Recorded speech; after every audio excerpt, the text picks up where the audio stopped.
before you can even begin with building your financial presentation, you need to get your data together and interpret it. Do you have any advice on how to do that? That's the first step to create a compelling financial story, right? And that reminds me of an experience I had a few years back when I changed roles and I took over leadership of an FP&A team. And an analyst that worked for me, he was responsible for the monthly management reporting deck, right? It's a big presentation to all the senior executives in the company. Slides were, over 50 of them when I looked at them.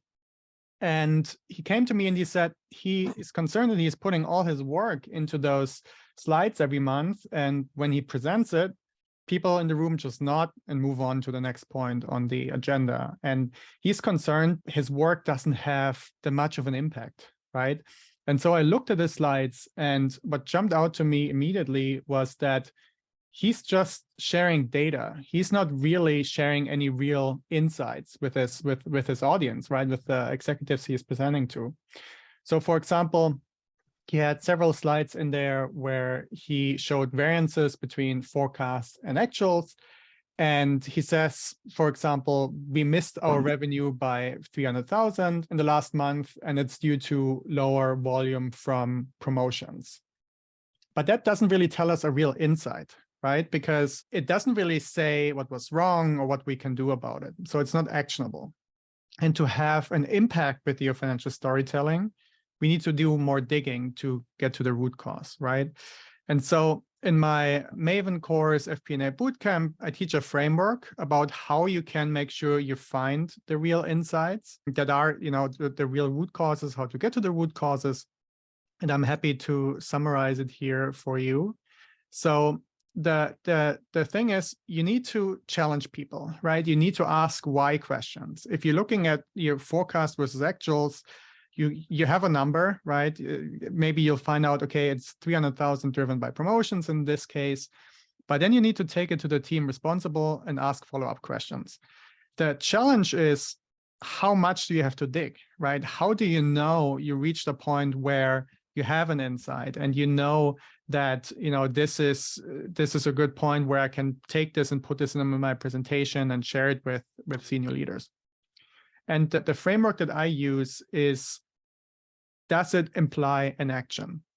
So when you come up with something with a reason for why you have this variance, and there are 100 things that a company could do to address it. Like if you say, well, our promo volume was lower, volume from coupons, there's a million things that could be the reason there, right? You don't even know where to start to take an action. And so people just nod and move on, right? That maybe they make a note, okay, I need to look into this, but will they, right? And so you need to keep digging. For example, in this case, if you keep asking why questions, you may figure out that, oh, it's because we had a shorter expiration period for coupons, right? They were active for a longer period of time, let's say 10 days shorter than usual. And when you talk to people, you realize that the marketing team ran an experiment. They wanted to see what happens if we shorten our promotional period.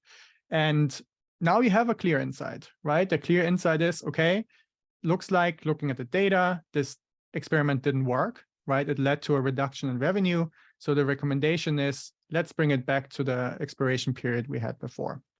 So again, the framework to know, do I have a root cause, is what I found, does this imply a clear action? And when I taught him this principle, he went back to it. Yes, it was a bit more work, but we were also able to narrow to reduce the number of slides in the deck. So it was less that he had to put together, but there was more quality behind it, more insights. And as a result, we had much more fruitful discussions in those presentation meetings.